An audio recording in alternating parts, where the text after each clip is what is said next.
Thanks, Mr. Chairman. I thank the witnesses for being here today. I'm over here. Thank you so much for being here. I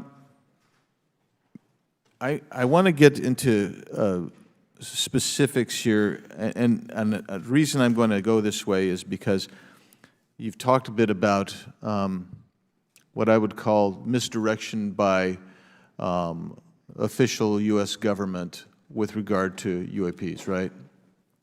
And so I'm going to get to that in a second. But last week, White House NSC spokesman John Kirby stated that UAPs are having an impact on our training ranges and need to be treated as a legitimate issue. Do you concur with the statements? That's for each of you.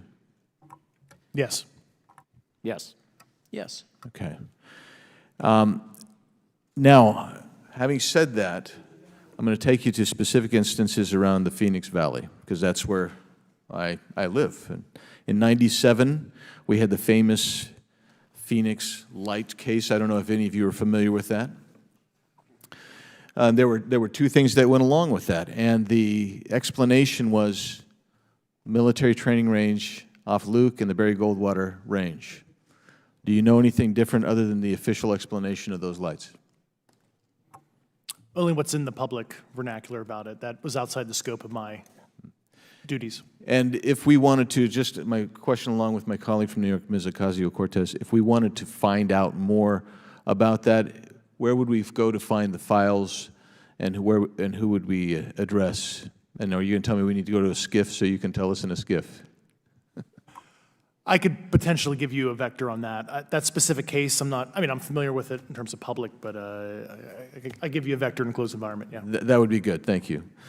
So if it's true that UAPs are having an impact on training ranges, and this administration considers it to be a legitimate issue, what steps can Congress take to address training range impacts? And I say that having two very large training ranges in my state. And so we'll start with Mr. Graves and go on down the panel. Some of the initial procedures have been implemented, such as within the United States Navy, that have a range failure report that gathers information from pilots. I understand that a service-wide reporting mechanism is still pending. However, that would be a great next step, not only for gathering information, but for showing the troops that it is an acceptable topic and reducing the stigma.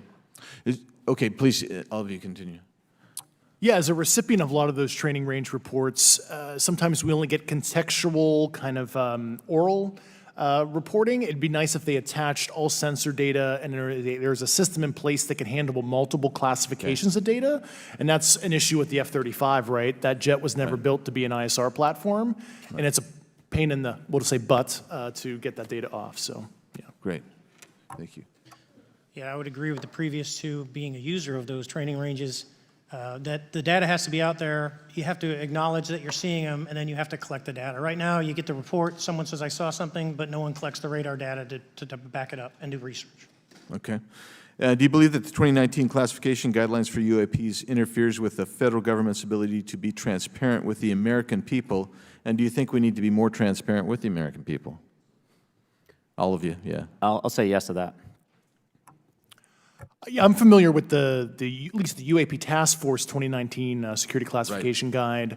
I think it's fair. I did actually help author that with the director. You got a bias that way then. But I will say, I'll call it a lazy attitude about declassifying videos. I mean, I've seen some of the videos of the recent shoot down, and I saw no reason that couldn't have been released as long as they mask some data.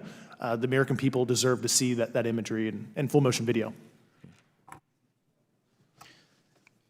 I would think, well, in my opinion, I will say things are overclassified. I know for a fact the video or the pictures that came out in the 2020 report that had the stuff off the East Coast, they were taken with an iPhone off the East Coast. A buddy of mine was one of the senior people there, and he said they were originally classified at TSSCI. And my question to him was, what's TSSCI about these? They're an iPhone literally off the vacapes. That's not TSSCI. So they're overclassified, and as soon as they do that, they go in a vault, and then you all have to look for them. Yeah, so with the overclassification, that may be one way. Are there other ways that the DOD or intelligence agencies are keeping this information from the American people or even from Congress? I think part of that has been not encouraging reporting. If the problem is not something that can be measured, it's not something that's going to be fixed. Okay. Very good.